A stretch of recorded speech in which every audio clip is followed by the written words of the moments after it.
friends. I hope spending time with some of our friends in April really rejuvenated you. And I am so glad to be back this month to continue our journey on transformation. So this is Kate Kokadaisy, and I am so happy to be here. Today, just for today, what are we talking about? Do you need a soul refresh? What do I mean by that? Let's get into it. It was one of those late afternoon drives from work in the latter part of 2021. As I neared our home, I began running my to-do list in my head. You know, kid time, hubby time, check in with some friends, homework, catch up on emails. The list was endless. And I was, thinking about what I was going to do, get into it, get it done, right? The thought of picking up my phone to text or call loved ones honestly drained me. I had this feeling of I don't care. I really don't want to talk to anybody, but I think I should. And I don't feel like conversing. I am tired. Those were all the feelings I was having. I just wanted to get home, hug my family, and not do anything else that required me to take interest in someone else. I really didn't want to. It wasn't a good feeling to have, and I immediately recognized it. This wasn't me. I couldn't just lose interest in other people, things that I like engaging in and with. Apathy, in layman's terms, is when someone or a person loses interest or enthusiasm and concern in other things or other people. The word comes from the Greek word pathos or pathos, which means passion or emotion. Apathy is the lack of feelings, passion, or emotion. And losing interest once in a while, sometimes it's okay and it's actually common. However, research indicates that there are types of apathy, such as behavioral apathy, affective apathy, cognitive apathy, and situational apathy. Functional apathy, one that I coined, is when you go through the motions of life without the emotions. So why do we lose interest? Why is it that all of a sudden you don't care? You don't want to engage in social events and so on. Why? Stress can be number one reason. Trauma can also be another reason why we have apathy. Another reason could be medical conditions such as mental health crises, physiological ailments, psychological needs that you have. Also, emotional and physical burnout can also cause apathy. And this is where I was. I was emotionally drained, tired, and did not want to engage with others. Even the task of making decisions about the future, about life, can cause apathy. You don't have to continue feeling this way.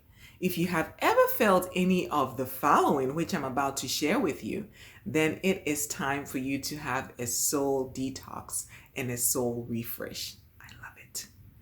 If you've ever had the feeling of, I don't care, I don't want to engage with loved ones, I don't want to press forward in doing the things that I used to enjoy and it brings me joy and it makes me happy.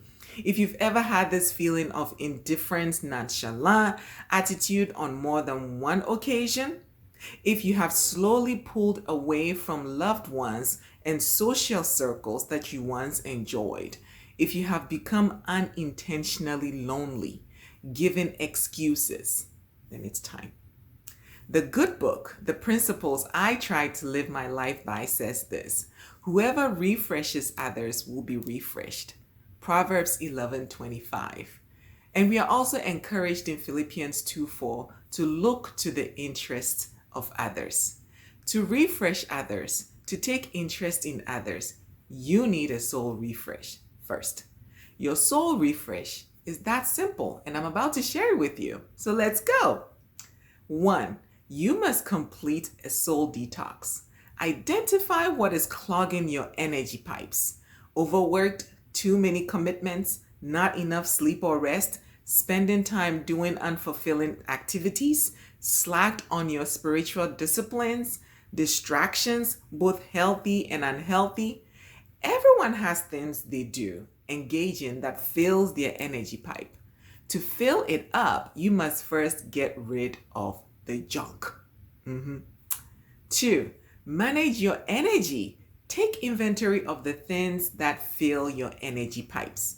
We have a certain amount of hours each day where our energy is 100% high.